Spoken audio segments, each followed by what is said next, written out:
calculating rhythm. It's got us on the run.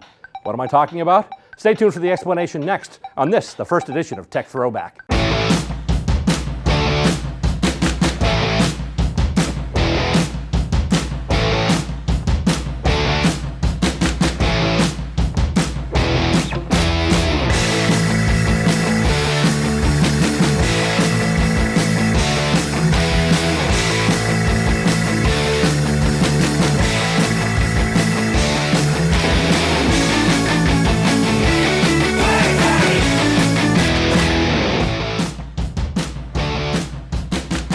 Hello and welcome to Tech Throwback, the show that takes a look at techno trends from way back when. I'm your host, Bill Roberts, and tonight we'll take a look at a few things. We'll take a look at one of the underrated members of the Tandy computer family. We'll take a look at a device that puts the Atari 2600 in the palm of your hand. But first, we'll kick off with a Casio Curiosity, our first piece of handy tech.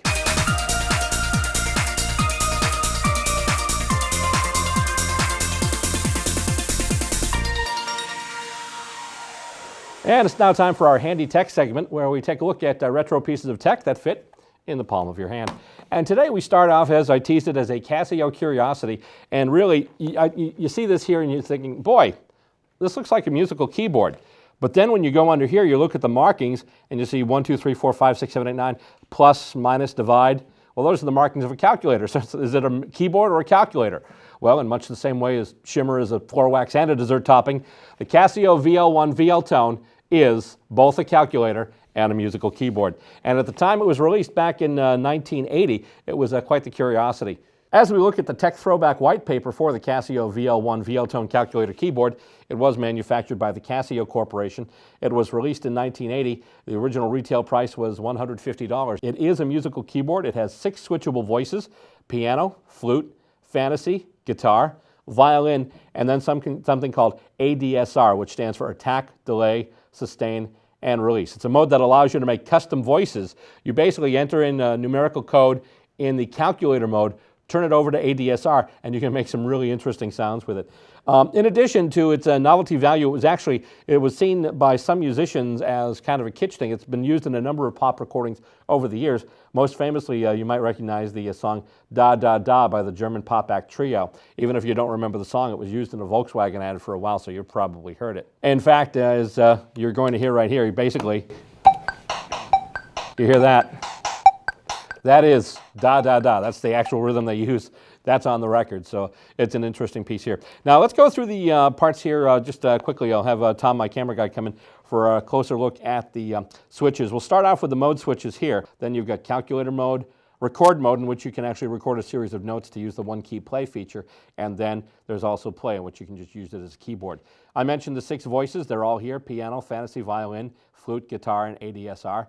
You have an octave selection. You can actually select low, middle, or a high octave, and then you've got not only a rhythm control, but you have a mix control too to maintain the mix between the balance and the melody that you're playing out on the keys. We'll start in calculator mode here, and you basically punch it up and you see the display there. It gives you just the standard display, and then you do some quick math here. So 5, 6, 7.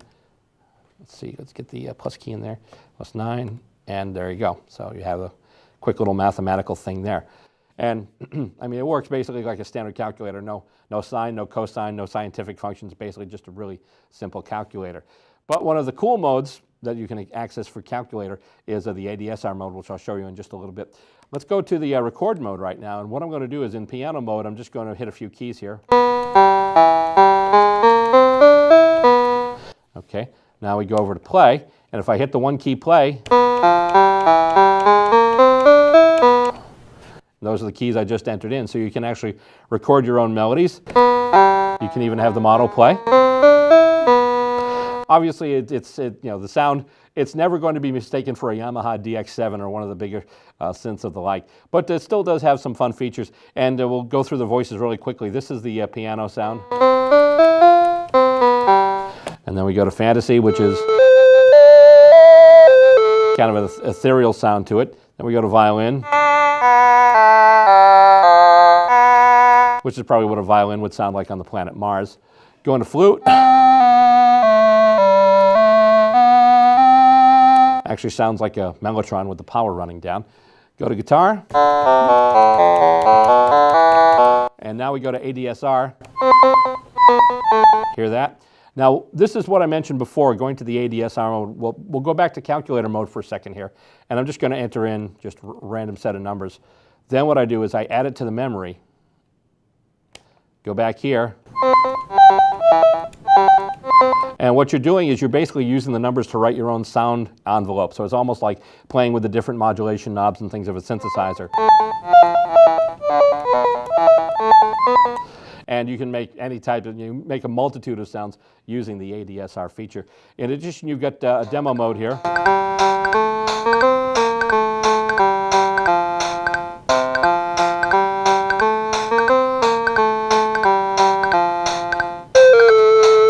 And that's that. You also have a number of rhythms to choose from. You've got march. And then you've got waltz. I can hear the skater's waltz in my head right now. Da, da, da, da. First time I've ever sung on camera, and don't worry folks, it'll be the last. And then we have 4-beat. And then a little bit of swing there for our man Tom on camera here. Followed by Rock 1, which once again is the da-da-da song, except it's up a little bit, so we actually change it using the tempo controls here. This is Rock 2, Bossa Nova, Samba, Rumba. And Tom, what do you think it's time we began? What is it time to begin? Begin the begin, right? That's the last rhythm track on here. So there it is. It's once again a fun little piece of electronic kitsch. It was an interesting idea back in 1980, and actually Casio did come up with successors to this. They actually came up with the VL10, which had a little actually smaller keyboard to try and pack everything in a little smaller. And you can see some of these on eBay at times. What some people will do is they'll actually do what's called bending the unit. They'll say the unit's bent. They'll actually modify it. They'll change it. They'll put different knobs in there so they can change the modulation and volume and do pitch bending and things like that themselves. So it's a pretty interesting unit. Once again, it's the Casio VL-Tone circa 1980, put out by the folks at Casio. And while we're in the 80s, let's stay there right now, go up a few years to 1986, and a release from the Tandy Corporation, the Color Computer 3, which is today's senior system.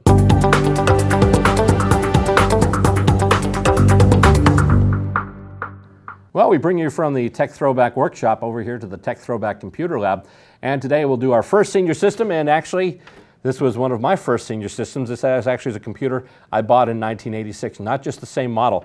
This is the actual one that I have here. The computer I'm talking about is the Tandy Color Computer 3.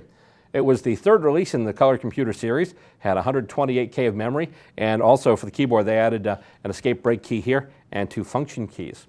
Let's take a look at the Tech Throwback white paper for the Coco 3, as it was called. It was released in 1986 by Tandy Corporation, sold through their Radio Shack outlets.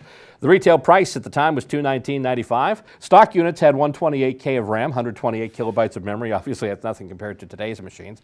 It was upgradable to 512K with a kit purchased from Radio Shack. Believe it or not, there are aftermarket kits still available. There's still plenty of Coco enthusiasts like myself out there.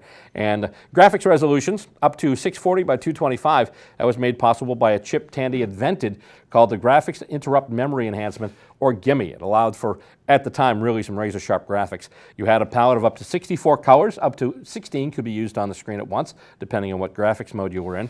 The CPU ran up to 1.78 megahertz. There were actually 2 speeds. One was 0.89 megahertz, but if you poke the right spot in the memory, you actually get the CPU to run at 1.78. Machines also came with extended color basic language in ROM. Some new commands, some different things that you could do. Standard keyboard for the Color Computer 3 was a big upgrade from the original chiclet keyboard on the Coco 1, and you had the escape break here key that I already mentioned, also function 1 and function 2. The back of this computer looks a lot like the other Color computers with a couple of differences. The Color Computer 1 and Color Computer 2 only had the RF output, which allowed you to output to a TV. You notice here that there's not an RF jack here. Unfortunately, it fell off over use over time. So it's the one thing of my Coco that's not stock, but everything else is stock.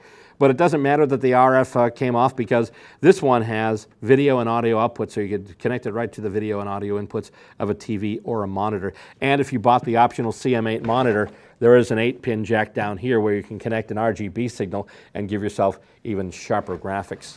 So that's the communications area. First, I should say the video part of it here. Communications would be over here. You've got a serial in and out port. You've got a cassette port where you could load in data and programs off a cassette using a specialized cable if you wanted to, and also joystick ports for the left and the right. You also had the power switch here too, and it really took no time to boot. Really just hit the power switch and you got the splash screen right then and there.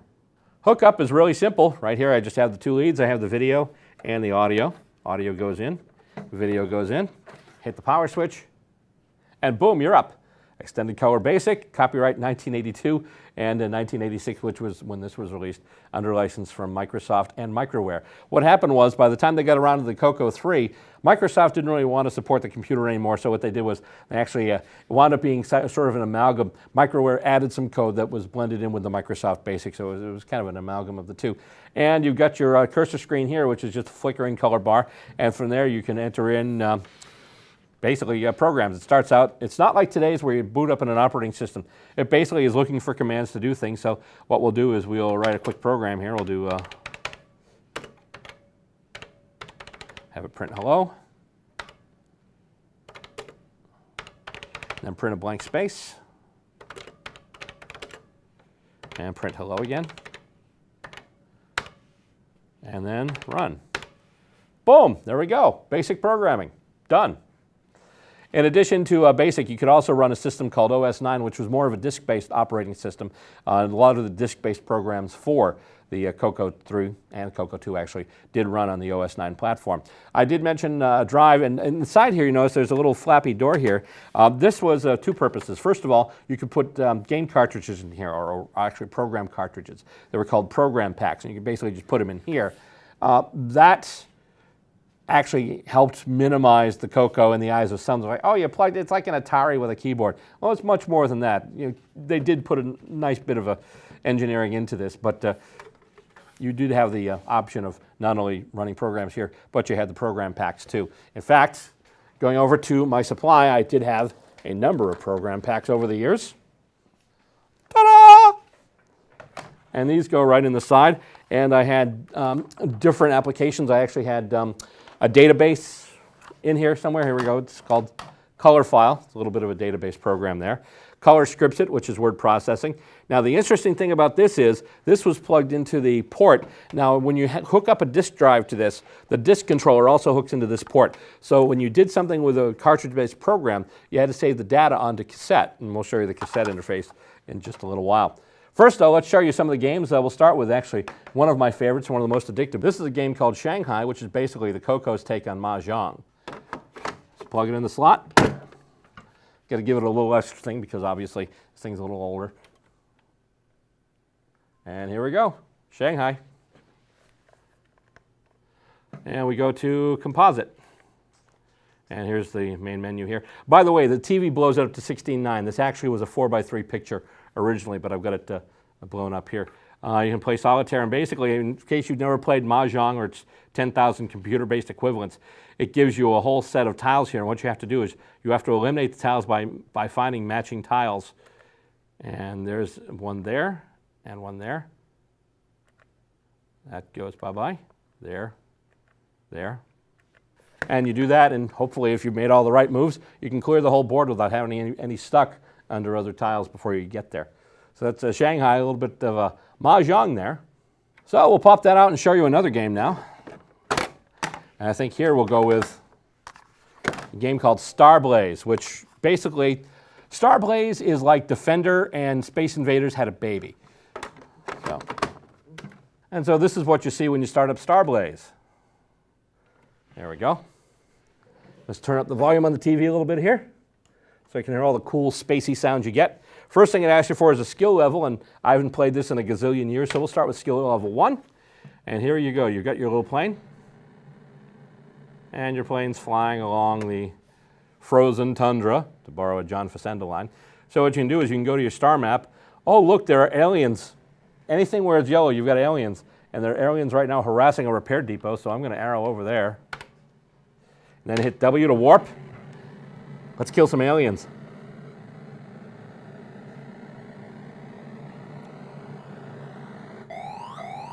Oh, there we go. Tells me I've got aliens.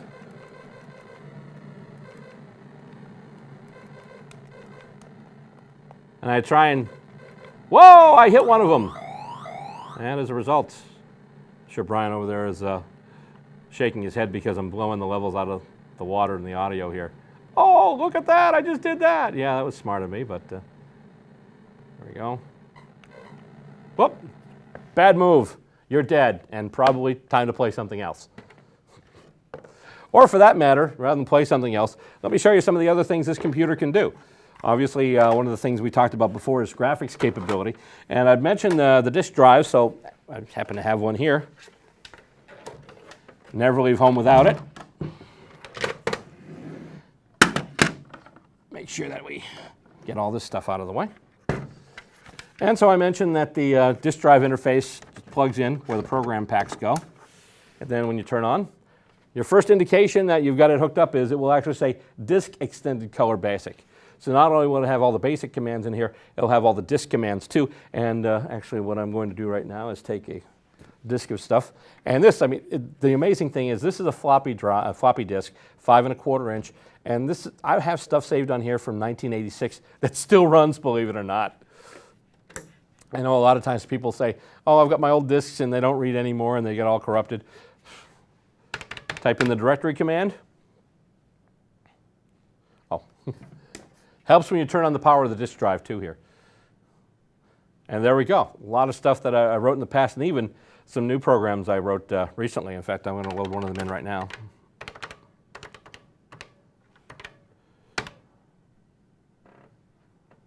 Really, using the Extended Color Basic, you can take advantage of a lot of the capabilities of the Gimme chip and the Coco 3. And what I did a little while ago was I loaded in a program, basically, that told you what show you were watching. And this is something I actually wrote this week. It took a little while to do. Most of it just took a while to shake the rust out of my head and remember how to program the Extended Color Basic that's in this unit.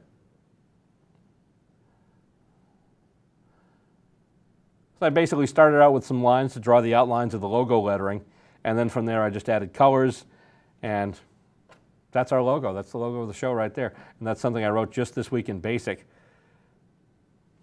And the funny thing is nowadays, with Photoshop and all the accoutrements in today's computers, you can do something like this in no time at all. But once upon a time, let me just kind of illustrate here.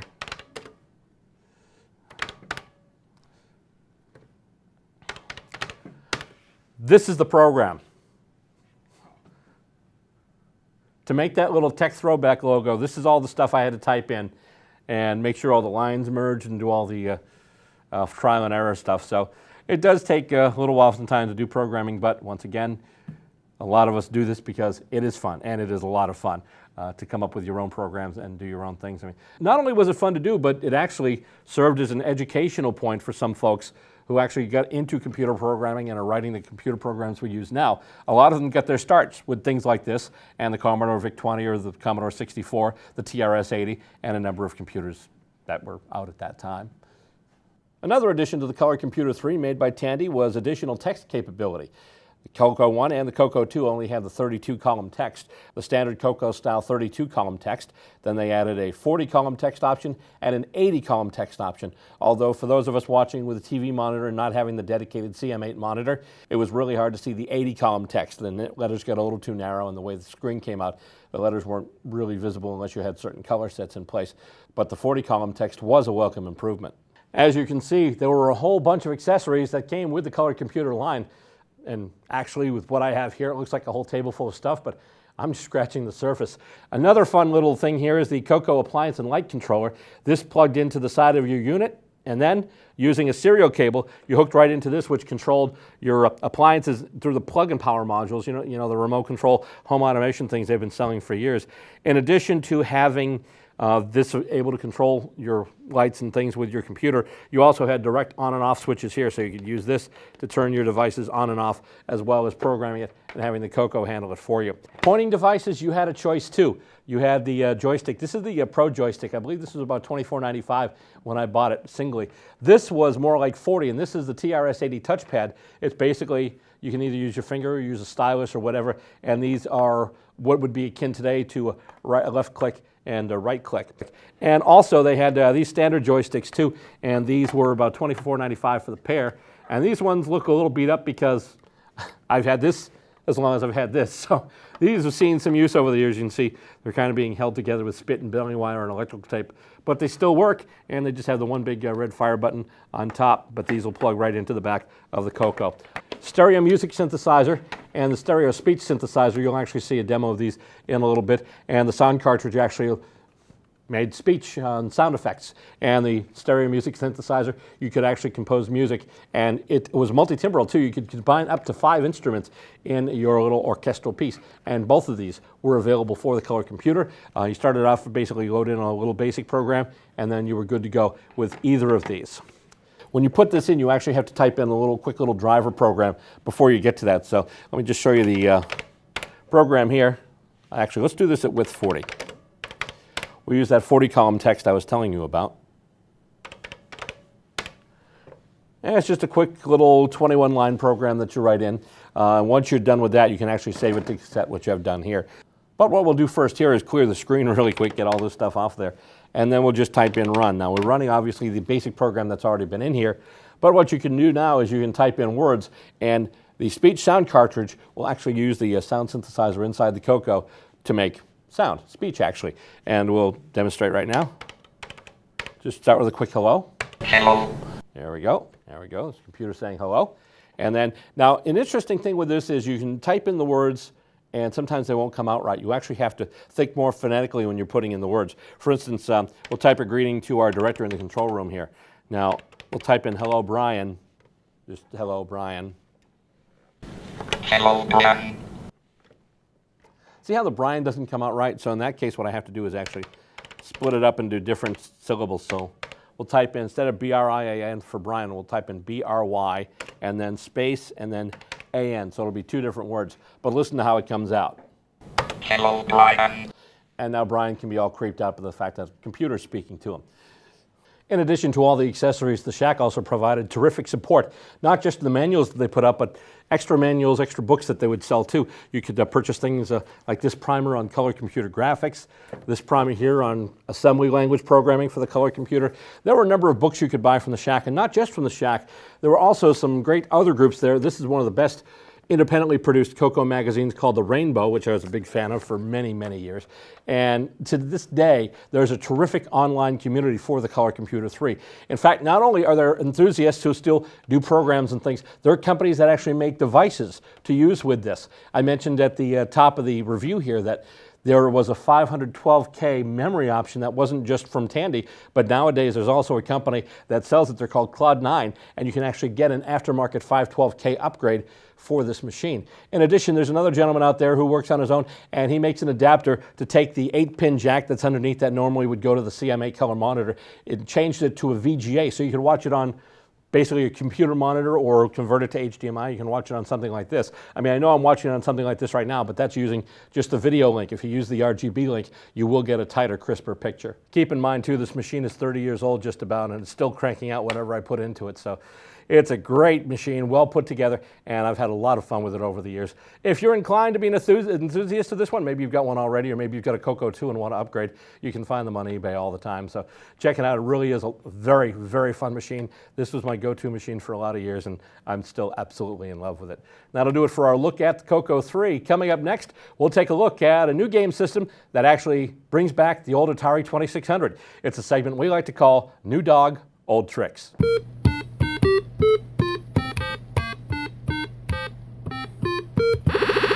Welcome to the Tech Throwback Game Room, and we call this segment New Dog, Old Tricks. Basically, we're taking a look at newer pieces of tech that are tasked with running older programs and older games. In this case, I mentioned it in the tease, something that puts the Atari 2600 in the palm of your hand. Once upon a time, the Atari 2600 VCS video computer system was one of the most popular games, if not the most popular game system in the country, even in the world. There are tons of games for it, and a number of different manufacturers manufactured their own.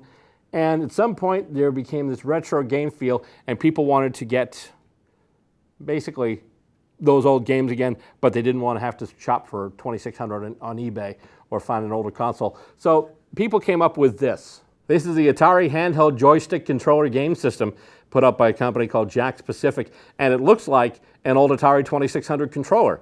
But once upon a time, the games that you needed the whole console to play, everything's in here now. As you can see, you've got the joystick, you've got the fire button, but then you've got all the accoutrements of the console here as well. You've got the reset button, select start, you've got the power on and off too.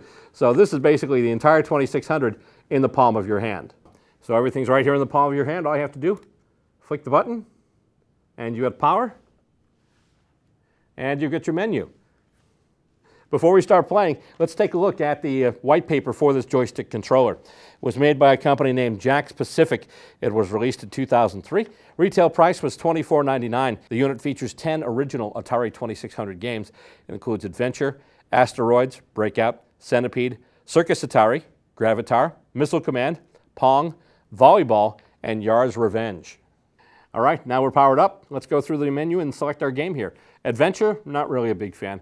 Asteroids, now that's a classic game. Let's fire that one up. Your spaceship is trapped at a deadly asteroid belt. You'll have to destroy the drifting asteroid boulders before they destroy your spaceship, but watch out for enemy spacecraft. Fire your missiles to destroy the boulders and the enemy. Of course, all of us know asteroids and didn't need that explanation, so let's just go to it right now. It says press fire to start, so I hit fire, and here we go. After seeing the copyright message, seeing that this game is going on, wow, almost 35 years old. That's amazing. Hit fire again. One more time, and let's start the game here.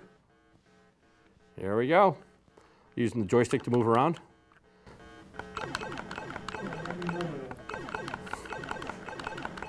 And this is basically the same software that they used back in the Atari 2600. It's just been ported to the smaller handset now. I always miss it. Whoa, whoa. Whoa. I don't know how I got out of that. But I'm about to die here. Yeah, I got crunched here. So we'll start up another one here. Whoa! And of course you can move too. And you just start freewheeling through space here, killing all the asteroids. Whoops. As I helplessly spin out of control. There we go. There we go. Oh, now I've got more asteroids to contend with. And I got smushed again. So there we go. Obviously, time doesn't, we could go through all 10, but that'd get kind of boring after a while. So let's just go to a couple of the really good ones, starting with Missile Command. Of course, Missile Command, the Atari 2600 version was a lot different from the arcade version, and that in the arcade version you had 3 different missile bases to fire from. This, you only have 1 missile base, but you've got 3 reloads. So let's start things up here and get this game going. And here come the missiles in now, and the key is try and lead with your shot there and get a proximity blast to take out as many of the missiles as you can here. I mean, it's not rocket science, it's Missile Command. There we go, a couple there.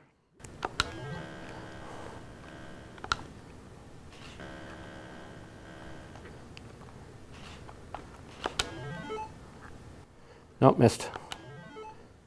There we go, got that.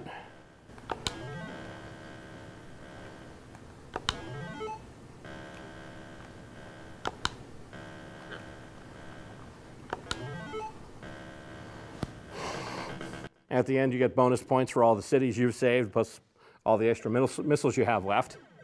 Some people's strategy is to just start and lay in like 1,000 missiles at once, but you get extra points for how many missiles you're able to conserve, so some people tend to be a little more conservative with things.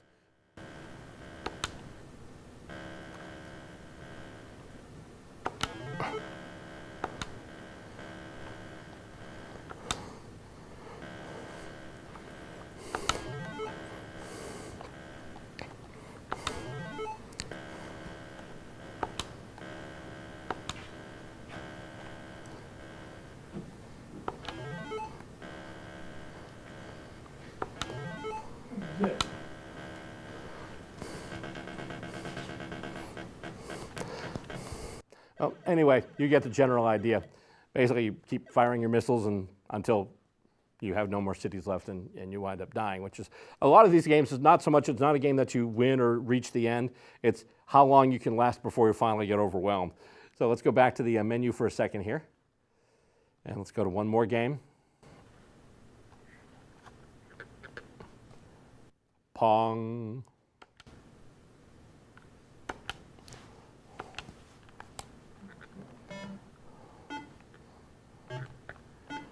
This was actually the game that put Atari on the map, one of their first arcade entries ever. And actually, there's a great version of it on a PC game called the Atari Anniversary Edition, where they not only have the actual Pong screen ported, but they also have the graphics that you saw in the stand-up arcade console as well. I win. And obviously, since you've got the one controller, this is only a one-player unit. So you'll always play the computer, in this case, the handset.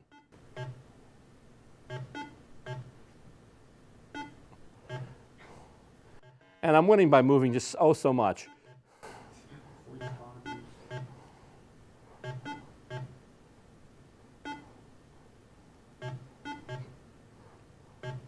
When was the last time I moved my controller? I'm screwy here. I win again. I haven't moved in like 3 serves. I'm saying something's wrong. No, I'm just really good at this game and know where to keep my, it's all about knowing the geometry of Pong. And I'm sure there are math teachers out. I think you pinged when you should have ponged. Yes, indeed. Although if you were Sean Connery, then you'd have to say, 1 ping only for Seeley. 1 ping only. Well, anyway, you get the general idea. That's Pong, and that's the Atari handset here. It's a really fun little piece of equipment here. And once upon a time, you used to have to set up the big console. Now you basically just take the handheld unit here. It's got 2 wires coming out of it. One's video, one's audio. You just put batteries in it, plug it into your TV, and you're good to have hours of Atari-esque fun. And that'll do it for this inaugural edition of Tech Throwback, the show that takes a look at the ways we computed and played back in the day. I'm Bill Robert, your host. Thank you very much for tuning in. Don't forget to check us out online, too. We're at www.techthrowback.com. Thanks to my crew, and thanks to you for tuning in. We'll catch you next time on Tech Throwback.